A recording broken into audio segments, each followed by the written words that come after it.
How's it going, everybody, and welcome back into the SFS channel. My name's Gavin, and in this episode, we're going to be talking some Dynasty Rookie wide receiver rankings here for the class of 2022 and breaking down my top 10 players at the position as it currently stands. I've been watching a good amount of tape on these players and evaluating their skill sets, figuring out how these players can be contributors to NFL teams, and on the flip side of that, contribute to our fantasy lineup. So if you're new around here, drop down, click that subscribe button, and turn the bell on so you're never late for an episode. Also, if you're interested in my running back segment of this video, that can be found over on the YouTube channel in the Dynasty playlist that I've got. There you'll find all of the videos I've posted so far in this 2022 offseason, evaluating rookies, talking rankings for the entire group of fantasy football players that we have in the Dynasty Startup Draft Pool and all that great stuff. So go check that out. And again, click that subscribe button if you're new around here. But 10 wide receivers, my top 10 wideouts here in the class of 2022. Let's get started. All right, starting things off here with what might be an unpopular opinion. I have Garrett Wilson as my wide receiver one in this upcoming draft class. I think that the top two options, you really can't go wrong either way. I think that Treylon Burks, who we're going to talk about in just a second here, and Garrett Wilson have the utmost potential to be dominant NFL wide receiver ones for the next 8 to 10 years. However, I think that Garrett Wilson's natural ability to move on the field, run the entire route tree, contribute at all three levels of producing against defenses, and the fact that he's separating at such a high level, at the level of competition he's playing at Ohio State,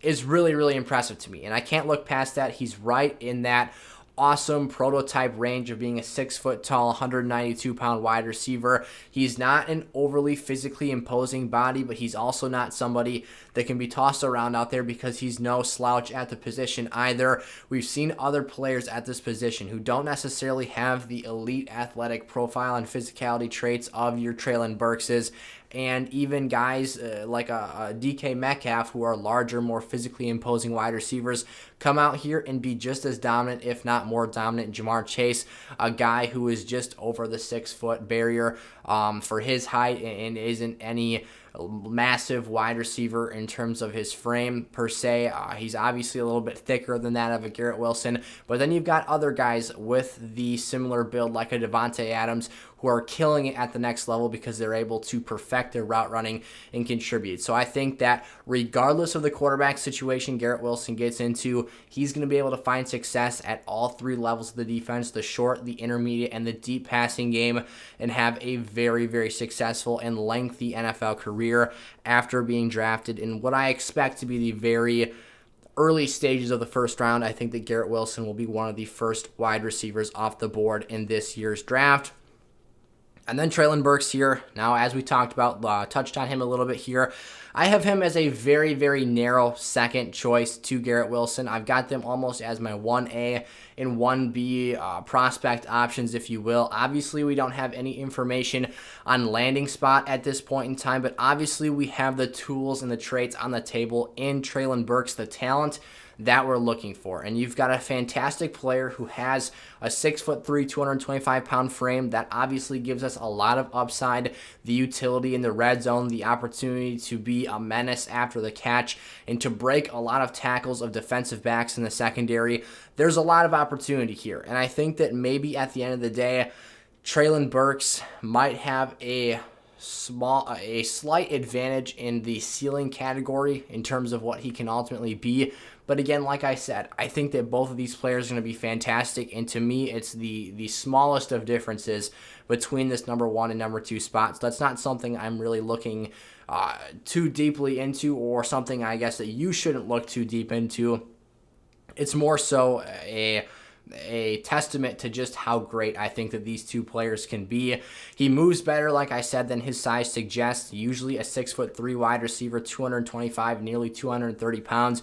You expect that player to start to become a little bit clunky, a little bit awkward in the open field.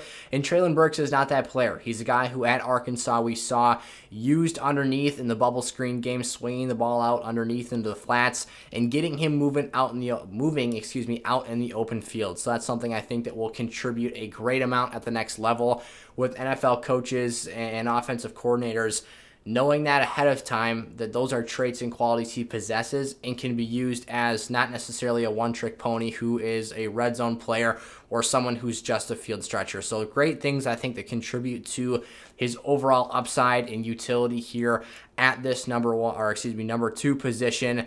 Up next here at number 3, I have Drake London, the USC product. Drake London's not someone who I'm overly bullish on like some others are in the Dynasty Fantasy Football community.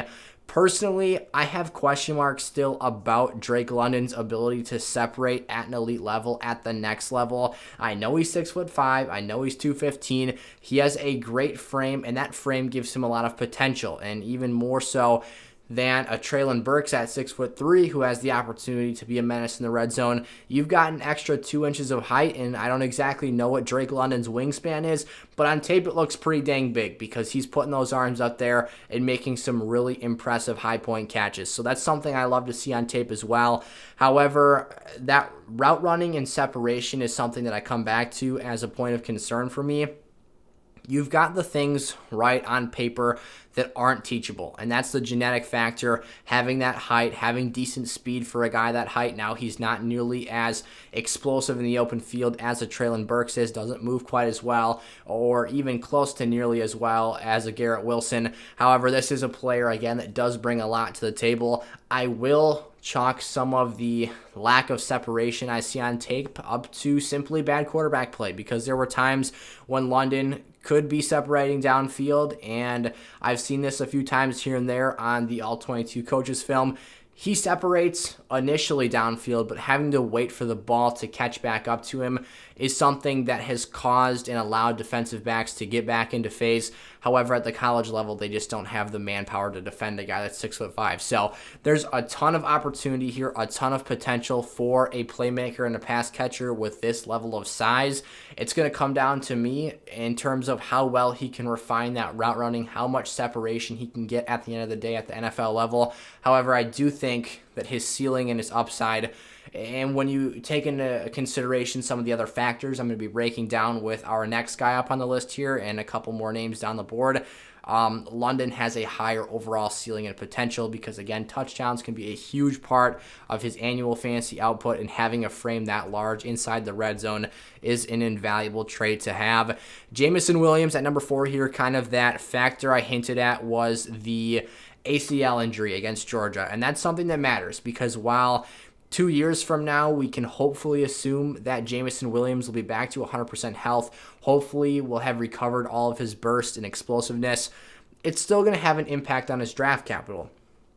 And I would expect that on draft night, and again, this is all my projections here and me guessing what I think the outcome of the NFL draft is going to be. But I expect a team to invest higher into Drake London, therefore him being drafted and taken off the board prior to the draft pick of Jameson Williams because of that ACL injury. So therefore, a team's going to have more stake in Drake London and have more emphasis and reason to force feed him the football in their weekly game plan strategy.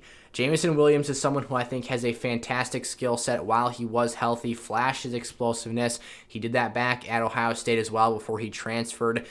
And he's a guy who hasn't shown a ton underneath and at the intermediate levels, but I still think that there's been enough on film to this point to convince me that he can develop or be used more so in that fashion at the next level. Think back to a Jalen Waddle as a guy who some people were chalking up to being the next, and this was certainly not an overwhelmingly popular opinion, but I did hear some outlets out there saying he was the next Henry Ruggs, being someone that could only run deep routes, didn't have a refined and complete NFL game, and then when you really cut the tape on, you see how dang good his routes were and how dynamic he was able to be. Now, I'm not saying I expect Jameson Williams to be as good as Jalen Waddle. I do not find that to be the case based off of what I've seen thus far. However, I don't think he gets the credit he deserves in those underneath and shorter routes that I think that he ultimately can provide and produce for an NFL team that he's drafted to. So hopefully that ACL injury isn't going to play a factor into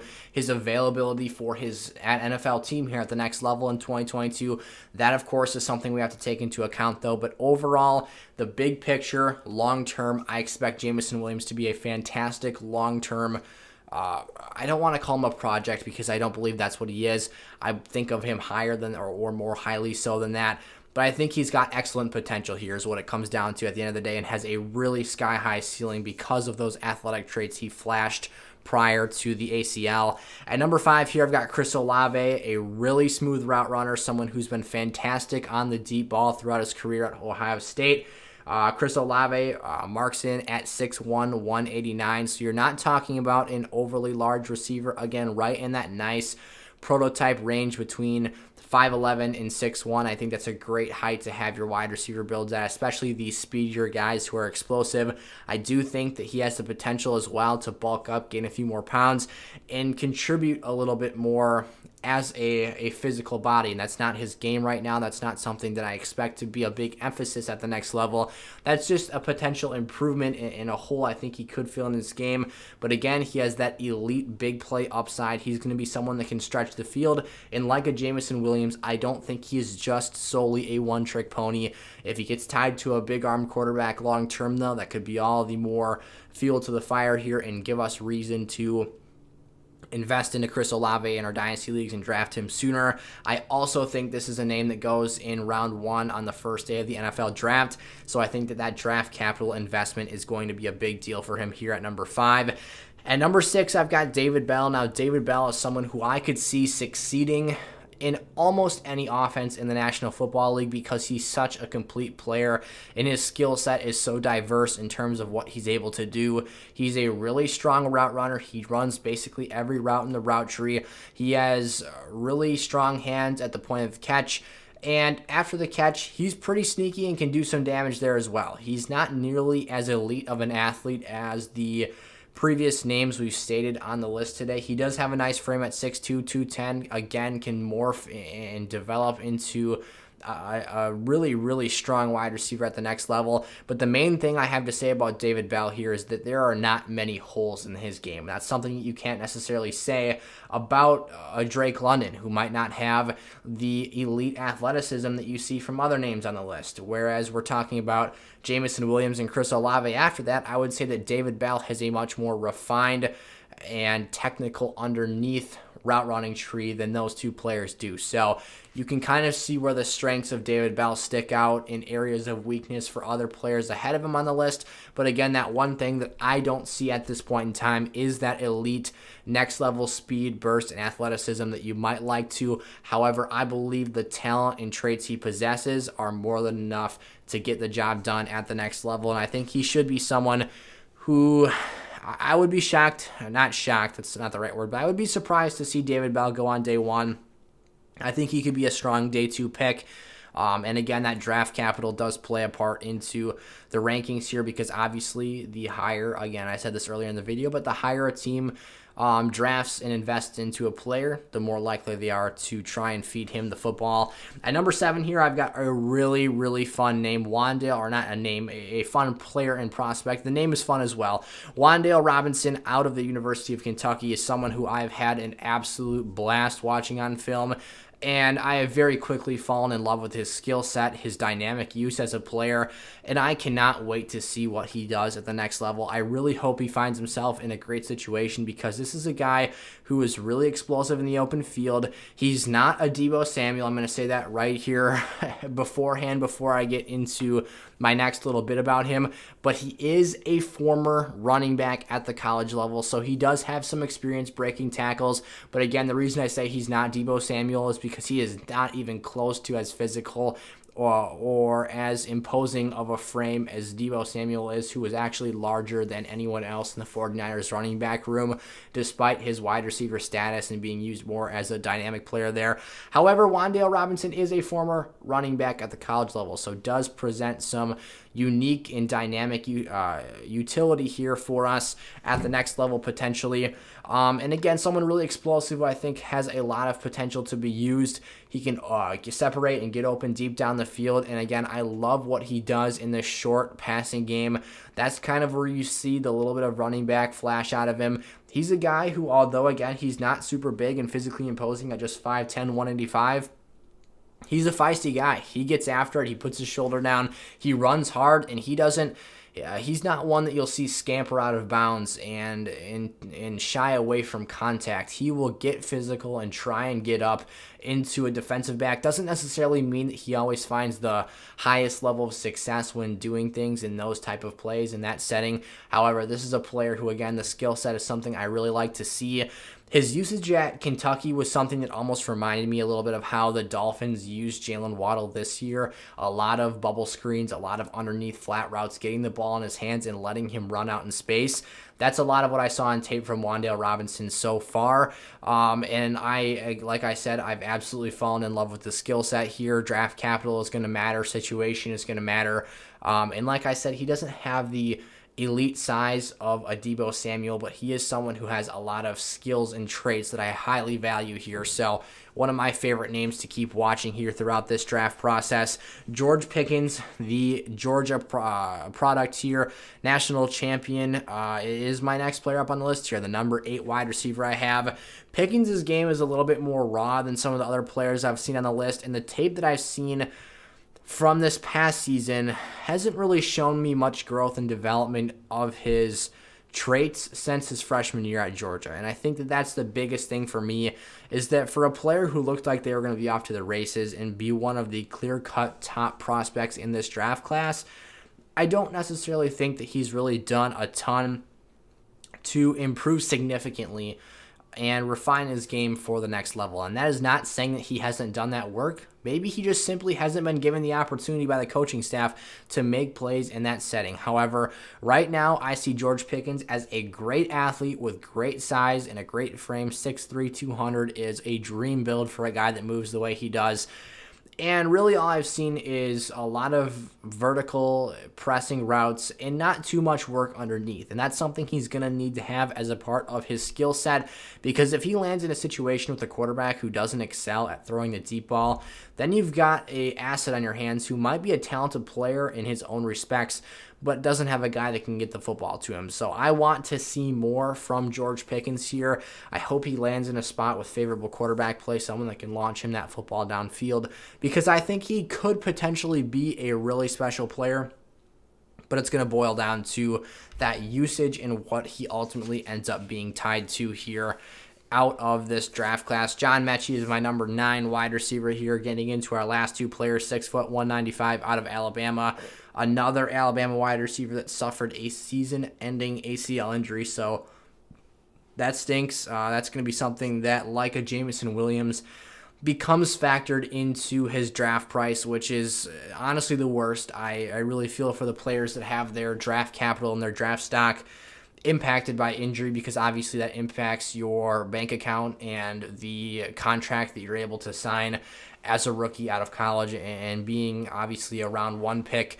The difference between being drafted on day 1 and your contract that you receive versus a day 2 player, and I certainly believe that John Mechie was a day 1 prospect before this injury, it really stinks. So hopefully John Mechie can come out of this injury strong, like Jameson Williams as well, who I'm rooting for. But these two players are special, and I think likewise for a lot of other wideouts in this draft. As we continue to push down this board throughout the offseason, if you're interested in seeing the big board I have right now, I've got my top 40 big board for the rookie class of 2022 on my website, sizzlefantasy.com. The link to that is in the description of today's episode. You can check out that big board. I'm pushing towards 60, so there's going to be 20 more names I fill in there and continue to assess here throughout this offseason. But there's a lot of guys who have maybe 1 or 2 skills and traits as we push down the list that I absolutely love, but they have some bigger flaws and holes in their games. These top 10 players, or at least the top 9, number 10 here, I do have some significant knocks on, but also, again, some high praise in other areas as well. I think these players, if they're given the right shot and given the opportunity to succeed, can be very, very special playmakers for their offenses. So I'm really excited about what the wide receiver position has to offer us for this draft class, because I think the running back position is a little bit more underwhelming. So go check out sizzlefantasy.com, become an SFS Gold member, check out all of our draft guides. Everything is umbrellaed under one membership. You get a all-access pass to sizzlefantasy.com when you become a member there. But John Mechie here, number 9 out of Alabama. We talked about his frame, talked about his size a little bit. He's not nearly as explosive as Jameson Williams. He's not the uber athlete that we see out of some of the players on the list today. However, what I do see is a lot of talent and a lot of potential. Some of his routes are insanely clean that he ran at Alabama.